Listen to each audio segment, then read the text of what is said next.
Good morning friends. मैं doctor VK Mishra from gastro liver hospital Swaroopnagar Kanpur. जहां तक कोविड का सवाल है, यह बात सही है कि पोस्ट कोविड जो कॉम्प्लिकेशंस हैं उनकी संख्या बढ़ती ही चली जा रही है। ये कुछ ऐसी बीमारी है कि समय के साथ हमारी समझ बढ़ रही है, समय के साथ जो पेपर्स हैं वो पब्लिश होते चले जा रहे हैं। इन समय के साथ वास्तव में जो क्लिनिकल कॉम्प्लिकेशंस हैं उनको हम समझ भी पा रहे हैं कि कोविड हमारी बॉडी में क्या क्या प्रॉब्लम्स क्रिएट कर सकता है। आज मैं बात करूंगा बोन डेथ के बारे में, जो रिसेंटली न्यूज में आ रही है कि कोविड वास्तव में as part of recovery bone death create कर सकता है। जहां तक पोस्ट कोविड कॉम्प्लिकेशंस का सवाल है, बहुत सारे कॉम्प्लिकेशंस ऐसे हैं जो आपकी जानकारी में हैं, लेकिन फिर भी एक बार देखिए, जो ब्लैक फंगस है, इतने महीनों से चर्चा हुई, ब्लैक फंगस या म्यूकरमाइकोसिस द वन, जो आप जानते हैं। यह बात सही है कि जो कोविड है वो डायबिटोजेनिक डिजीज है, तो वो न्यू ऑनसेट डायबिटीज कर सकती है। नंबर 3, ये ब्लड क्लॉट्स कर सकती है, तो क्लॉट्स के चलते बहुत सारे कॉम्प्लिकेशन ये क्रिएट कर सकती है। यह बात सही है कि अगर आपका लंग इन्वॉल्व हुआ, आपको लंग में निमोनिया हुआ और लंग डैमेज हुआ, तो हीलिंग प्रोसेस में लंग में फाइब्रोसिस हो सकती है। एंड ये बात सही है कि हार्ट की बहुत सारी जो प्रॉब्लम्स हैं, पर्टिकुलरली हार्ट इश्यूज, वो पोस्ट कोविड कॉम्प्लिकेशन में आ सकते हैं। लेकिन अभी जो सबसे बड़ा जो वरीसम पॉइंट है, there are certain reports which are coming from Mumbai कि जो पोस्ट कोविड कॉम्प्लिकेशन में वास्तव में बोन डेथ हो सकती है। ये जो बोन डेथ की जब हम बात करते हैं तो हम बात वास्तव में करते हैं ए वेस्कुलर नेक्रोसिस की। From Mumbai there are cases which are reported कि वास्तव में ए वेस्कुलर नेक्रोसिस हुई और इस ए वेस्कुलर नेक्रोसिस के चलते बोन की डेथ हो गई। जब हम ए वेस्कुलर नेक्रोसिस की बात करते हैं तो ये रिपोर्ट हुई है करीब करीब 1 महीने पहले। ऐसा माना गया कि जो कोरोना वायरस का इंफेक्शन था, कोरोना वायरस का इंफेक्शन रिकवर हो गया, इन आप जब उसके रिकवरी के फेज में हैं तो months after you can develop bone death. At least 3 confirmed cases of avascular necrosis they are reported from Mumbai. अगर हम ध्यान से देखें तो इस तरह की एक रिपोर्ट बीएमजे में भी पब्लिश हुई that as part of the post Covid complication जो पेशेंट्स हैं वो एवेस्कुलर नेक्रोसिस उनको हो सकती है। इन अगर एवेस्कुलर नेक्रोसिस होगी तो ये बोन डेथ लेके चलती है। नाउ जब हम एवेस्कुलर नेक्रोसिस की बात करते हैं तो इसमें बोन टिश्यू वो प्रॉब्लम में फंस जाता है। ये बोन टिश्यू कैसे प्रॉब्लम में फंसेगा? जो बोन टिश्यू है उसकी जो ब्लड सप्लाई है वो अफेक्टेड हो जाती है। जो बोन टिश्यू की जो ब्लड सप्लाई अफेक्टेड होगी तो उसको ब्लड नहीं मिलेगा, ब्लड नहीं मिलेगा तो ऑक्सीजन नहीं मिलेगी, ऑक्सीजन नहीं मिलेगी तो उसकी नेक्रोसिस हो जाएगी। जो मोस्ट कॉमनली जो अफेक्टेड एरियाज हैं वो है femur bone and hip joint. But ऐसा कुछ नहीं है, आपकी बॉडी की कोई भी जो बोन है वो इसमें अफेक्टेड हो सकती है। जैसा मैंने कहा कि अगर जो बोन है उसके इतने हिस्से को ब्लड सप्लाई नहीं मिलेगी तो ऑक्सीजन नहीं मिलेगी। अगर नहीं मिलेगी तो ये जो हिस्सा है बोन का उसके डाई होने का डर है, और अगर ये डाई होगा तो वास्तव में जो बोन है वो एकदम कमजोर हो जाएगी, तो कोलैप्स हो जाएगी, और अगर कोलैप्स हो जाएगी तो इसमें नेक्रोसिस डेवलप हो जाएगी, ये वास्तव में ब्लैक पड़ जाएगी।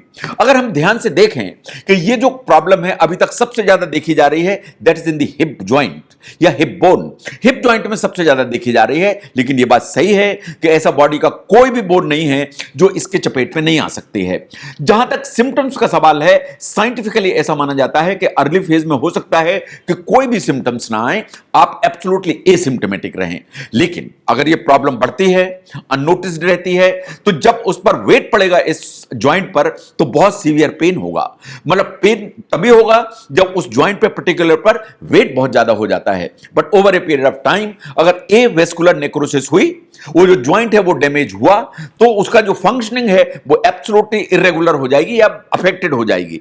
अगर फंक्शनिंग अफेक्टेड होगी तो आपको चलने में दिक्कत होगी। इसके अलावा बहुत सीवियर पेन आना चालू हो जाएगा, क्योंकि जो जॉइंट है वो वास्तव में डिस्ट्रॉय होने लगता है। एक्सपर्ट्स का ऐसा मानना है कि बहुत सारे फैक्टर्स हैं जो इसके लिए जिम्मेदार हो सकते हैं। ये जो प्रॉब्लम है, ऐसा देखा गया है कि it can be seen months after recovery from Covid. यह देखा गया कि ये यूजुअली उन पेशेंट्स में ज्यादा है जिन्हें हाई डोज स्टेरॉइड यूज किए गए जब उन्हें साइटोकाइन स्टॉर्म था। जब भी साइटोकाइन स्टॉर्म होगा तो हमारी मजबूरी है कि स्टेरॉइड यूज किए जाते हैं। अगर स्टेरॉइड ज्यादा मात्रा में यूज हुए, प्रोलॉन्ग पीरियड में को हुए, तो जो रिस्क है ऑफ द बोन डेथ या एवेस्कुलर नेक्रोसिस उसके बढ़ने का हमेशा खतरा रहता है। नाउ ऐसा होता क्यों है? ऐसा माना जाता है कि जब आप स्टेरॉइड ज्यादा रिसीव करते हैं तो आपकी बॉडी के अंदर जो लिपिड्स होती हैं या फैट होते हैं उनकी मात्रा बढ़ती है। ये जो लिपिड ज्यादा होते हैं ये वास्तव में हमारी जो आर्टरीज हैं उनको ब्लॉक करते हैं। इन ब्लॉक करने के चलते आपकी जो ब्लड सप्लाई है बोन की उसको हैम्पर कर देते हैं। अगर उसको हैम्पर करेंगे तो ब्लड नहीं मिलेगा बोन को, तो एवेस्कुलर नेक्रोसिस डेवलप हो जाएगी। इसे साइंटिफिकली एवेस्कुलर नेक्रोसिस कहते हैं, बट इन जनरल टर्म इसे ही बोन डेथ कहा जाता है।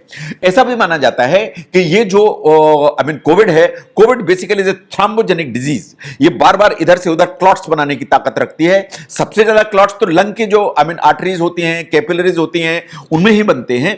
बट जो क्लॉट्स हैं वो कहीं भी डेवलप हो सकते हैं, वो ब्रेन की उसमें हो सकते हैं, वो बोन की आर्टरीज, कैपिलरीज या स्मॉलर जो वो आर्टरीज हैं उनमें हो सकते हैं।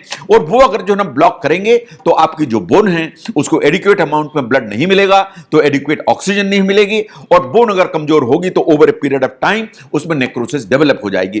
तो स्टेरॉइड आर द वन जो पर्टिकुलरली इंप्लीकेटेड है, but thrombogenic behaviour of the Covid is another area जो शायद इसके लिए जिम्मेदार हैं।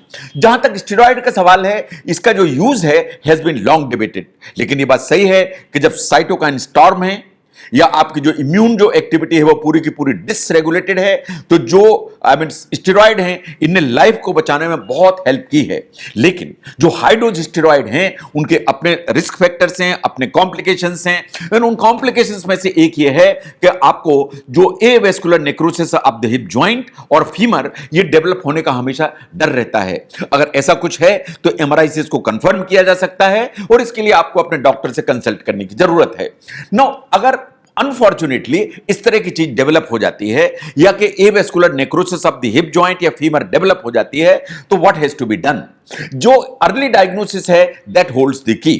जो अर्ली डायग्नोसिस है वो कैसे होगी? वो आपके सिम्टम से होगी। अगर आपको जॉइंट में पेन आया, आपको मूवमेंट में प्रॉब्लम हो रही है, आपको करवट लेने में दिक्कत हो रही है, आपको चलने में जॉइंट में पेन हो रहा, आपको अपने डॉक्टर से कंसल्ट करने की जरूरत है। एक एमआरआई कराने की जरूरत है। एमआरआई रेडिकली इसको कंक्लूड कर देगा कि जॉइंट में प्रॉब्लम है या जॉइंट में प्रॉब्लम नहीं है।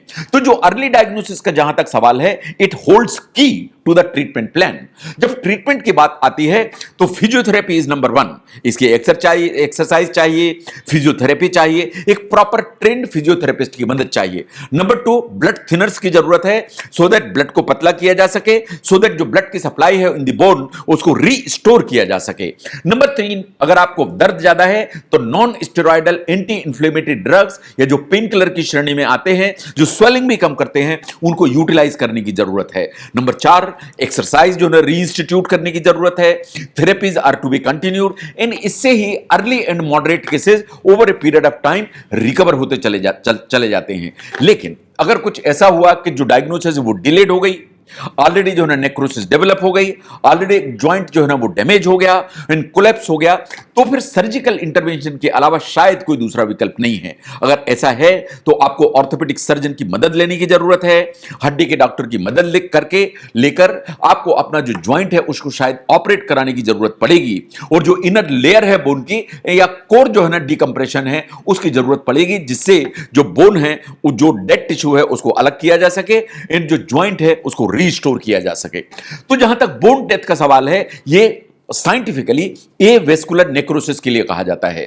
जो पोस्ट कोविड कॉम्प्लिकेशंस हैं उनमें यह कॉम्प्लिकेशन ऐसा है जो रिसेंटली रिकॉग्नाइज हुआ है।